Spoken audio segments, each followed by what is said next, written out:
Специално за семейство Венета и Данчо, специално за фирма Личо, за един от спонсорите на събора днес, специално госпожа Венета, моля, нека да поведе хорото. С благодарност за всички днес, благодарение на всички спонсори, съборът се организира. Живи здрави, бъдете там, ставайте много късмет. Пусти очи, шорахи,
този събор? Ами, наистина трудности има, но когато има спонсори, нещата са така много лесни.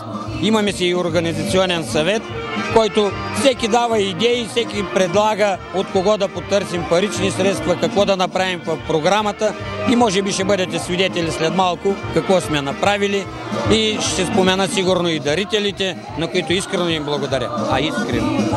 Кога успявате да си отдъхнете като главен мотор на това, което се случва? Не, ще си отдъхна сигурно в понеделник, вторник, когато изляза в отпуск. Добре. Този събор трябва ли да го има?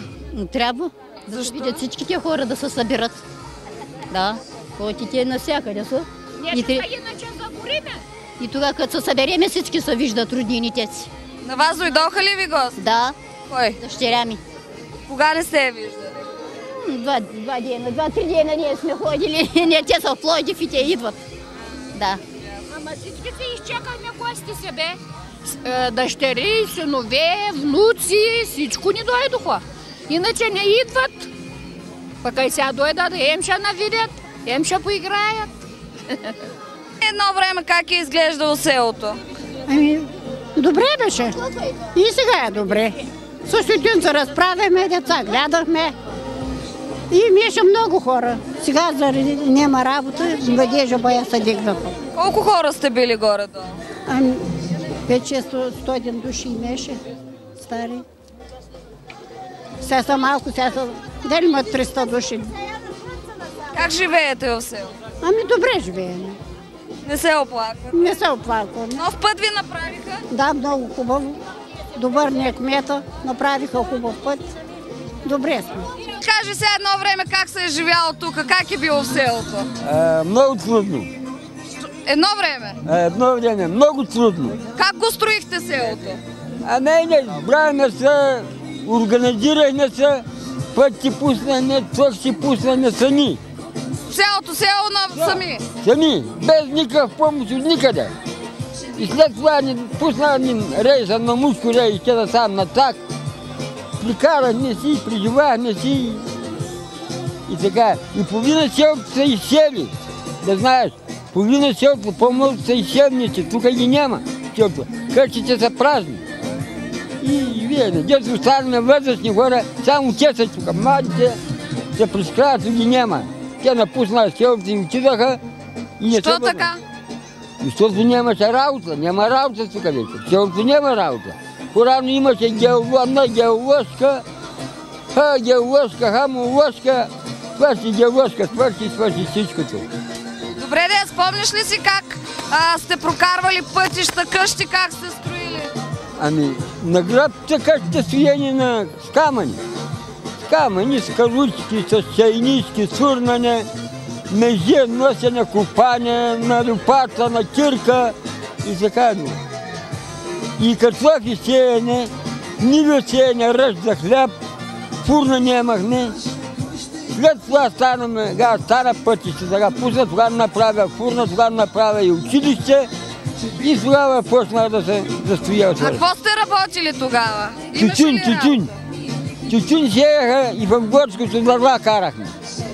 И това беше работа. Ходиме чак стара падна да караме дърва. С катъра, с мулята. Сега няма вече? Сега няма, сега няма не ходене, няма нищо. Не, сега не ходят на банка. Сега, кажи ми сега този събор харесва ли ти? Бива, хубаво е събора, ама да всеки ден, да не само един ден. Ти на хорото ще се хваниш ли? На хорото хвана ли се? Я не мога да играм. Какво трябва да се направи да се върнат младите хора тук? Ами те сега нали опита,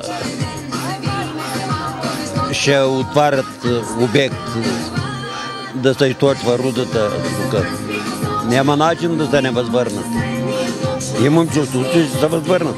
Сега има доста хора тук почнаха. Няма начин. Това ви е надеждата, рододоби. Разбира се. Аз имам 35 години стаж като кондьор. Имаме много голямо находище тук. Наистина. Кои години е било това?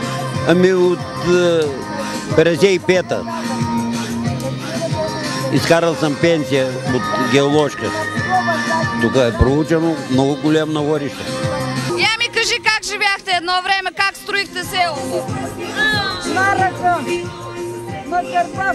Всичко. Две деца родих наблизе, и са и друга но. Едно в торба турям. И нарам го на рамото, на другото планина, на другото в ръката го носям. Крава, купач, то да идам 10 километра да прашам и пага тръкнат в една люлька не излилям. Ага гледам едно, заспи пък где напаш падо, разбуди се, ужас бе по мене. Младите сега казват, че им е трудно. Киналя е трудно, а заржийки. Некъде да ме не скачат да му чуят. Не е трудно сега, така ли? Не е трудно. Да стискат газвене да си кутят децата. Тъкмо ни разказваха възрастните хора как едно време на гръб са пренасили строителни материали. Сега обаче живота е по-различен. За вас какво е Стърница? Родното село. Ние сме си от тук, от Стърница. За нас Стърница се е родното село. Тук си живееме, тук... Много хора са го напуснали, вие защо сте останали? Нещо такова. Останахме, не знам защо сме останали, за да има хора навсякъде. Имате ли работа? Да, за сега имаме тук работа, в кооперацията работиме. И зато и сме останали. Ако нямаме работа, може би ще и ние да напуснем като... Всъщност това е горската кооперация. Да, горската кооперация. Тя ли е най-големия работодател? Да, в района в Стърница е най-голямата за сега. Днеска обаче е празник, не се мисли за проблеми. Не се мислим. Кажете ни този събор защо трябва да съществува? За да се видят роднини, приятели, тия, които родова среща се казва. Като говориш за родова среща, да те питам, ако не са тези събори, има ли опасност близки роднини да не се познават? Ами има. Има, те и сега има опасност. Хората растат, младите и старите, ако не се събираме, те и откъде ще познаваш? Братовчеди, братовчетки, ще питаш. Да се женят за такова, родът почва да се женят. Те не се познават. Вика, свали едно момиче, на другия ден мината, така, те излели роднина. Затова трябва да има такива събори. Трябва да има събори, родови срещи такива, да има. Откъде сте вие? От град София. Защо сте тук? Кореняк от Давидково. И по повод родовата среща. А колко ви е рода? Колко ви е голям рода? Има около 100 човека. 100 човека? Да, да. Добре, кажете ми тези родови срещи, защо са важни? За нас са важни, за да може да се сплотява рода, за да не се прекъсва връзката. Събираме се през 3 години и това много ни радва. Има ли опасност, ако ги няма тези събори, така роднини да не се познават? Абсолютно, за голямо съжаление, да. Все повече се случва това нещо. Какво казвате вие на децата си за Стърница? Значи, ние им казваме, че трябва да помнят родния си край, корена, откъде сме произлезли, откъде тръгваме и за бъдеще тая традиция трябва да се продължава. А защо се махнахте от тук? Борба за оцеляване, за голямо съжаление. Липсва ли ви? Абсолютно. И винаги се разтъжваме през 3 години, когато се събираме целия род и ни е много приятно да сме заедно. Как се чувствате далеч от родния дом?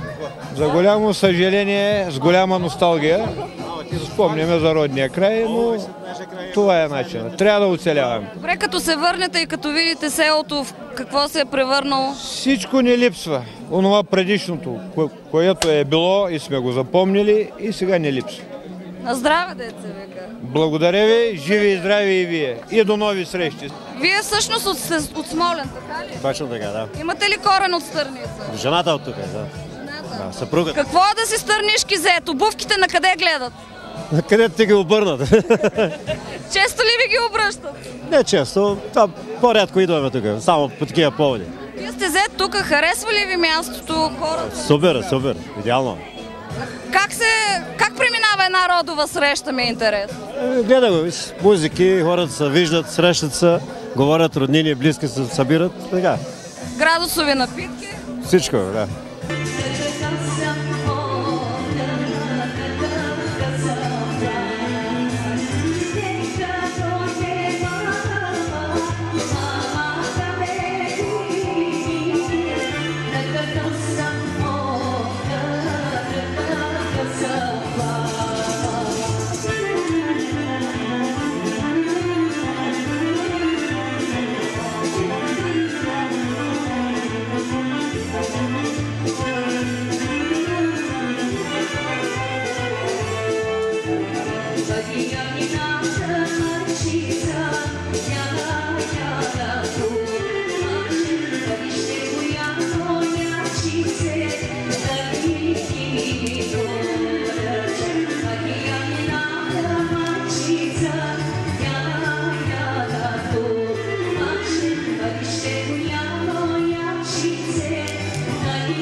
Ако и в този ден забавленията не ви стигат, то можете да се поразходите в околностите на селото, в която и посока да тръгнете, няма да сбъркате, защото село Стърница е заобиколено от невероятни феномени, които майката природа е изградила в изобилие, а който веднъж е бил тук, със сигурност пак ще се върне, а хората и планината пак ще са тук и ще ги посрещнат с усмивка и песен.